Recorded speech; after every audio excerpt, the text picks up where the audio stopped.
So here we are today talking about monitoring.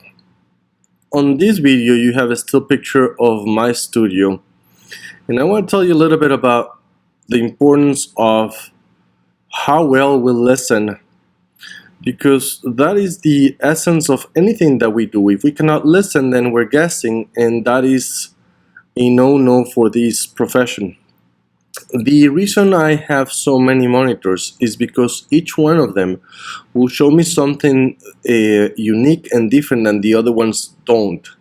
Ultimately, what I want to do is have a mix that will transfer or sound well in most any system around us. And the one thing that I'm missing there are my headphones, but I'll put another picture of my headphones later on. And I just don't have one like you can see in the monitors. I do have 3 or 4 that I will use regularly.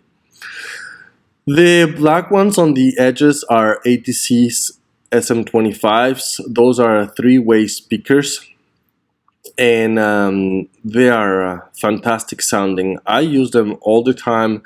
They are measured, or the distance between the two of them is based on the article that I put on the on Brightspace by Carl Tatz, which are from tweeter to tweeter, meaning from here to here. They are 67.5 inches. They're very close to the wall. They sound amazing. I really trust them. The part that I don't really like them that much are the low mids. They tend to sound too good, and therefore harder to rely there. Here is my monitor section, which is actually part of this controller. At the bottom is a Craneson Avo set, and what I do have is the option of have 3 different set of speakers. My main ones are the ATCs. The second ones are actually connected to this box, and this box is connected to either the ProAx 100s, the Yamaha NS10Ms, or the Oratones or Abantones are this brand, and that is controlled through this switcher here, and they are all powered by this Thrive amplifier. So out of the monitor section goes into the amplifier, out of the amplifier goes into the box, and on the box I have different numbers to route them to whatever speaker I want to listen to them, and I'll tell you a little bit more about them in a second. Last but not least, I have these Bose, I think they're Companion or something like that, and these Apple, and these are actually vintage Apple. And let me go back into it. By the way, this is an SPL meter that I use all the time. So now the PROG 100s to me, and these by the way are personal opinions, they sound very flat and they make me work hard. If I get something sounding great on the ProAx, I know it's gonna sound great outside. They're very neutral sounding to me. And they're 2-way speaker, the woofer and the tweeter. They're not fun until you make them. How's that? So they make me work really hard. The Yamaha NS10Ms, those are legendary speakers, no longer in production because at some point the wood that is used for the speakers was no longer available, so they stopped doing the speakers, and you will hear people claiming that sounds like an NS10M. Nothing sounds like an NS10M. That was originally a speaker that was meant to be a shelf speaker, not a studio speaker, and later they did some tweaking to it to put the studio word on it.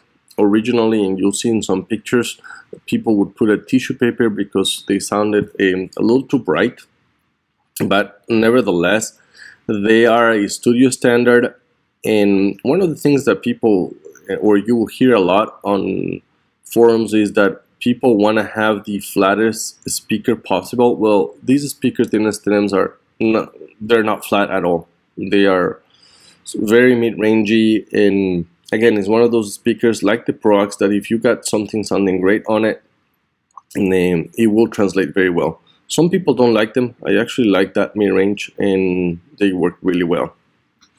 As for the Oratones, these are lo-fi speakers, meaning they don't play low-end or high-end well enough. Michael Jackson's engineer and blanking on his name. He will come back. A legendary engineer who makes most of his the Thriller album and so on and so forth had this technique of having the two Oraton speakers there center. And I love how it sounds. They don't have a crossover because they are a single way speaker, and I really like them. I use a lot, and what I really do is sometimes I disconnect one of them and I use them in mono. I love listening in mono. It challenges me a lot. It allows me to hear where masking happens. Masking is when some frequencies do not allow you to hear the other ones, and I like that a lot. And actually I love the sensation of changing from mono later to stereo and things sound very large.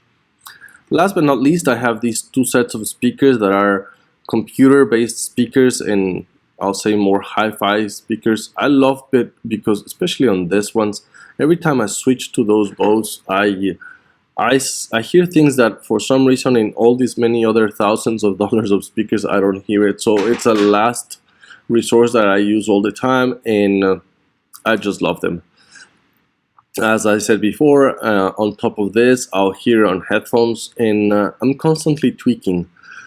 Important things for you guys to do is to at least have two references of speakers. That could be your car's stereo, that could be your headphones and your monitors if you do so. If not, have two sets of headphones and know them well. There are other things that will support this. There is software like SonarWorks, or the IK Multimedia has another one. I use SonarWorks, the reference, and especially for the headphones, I use them on my laptop or on the main system.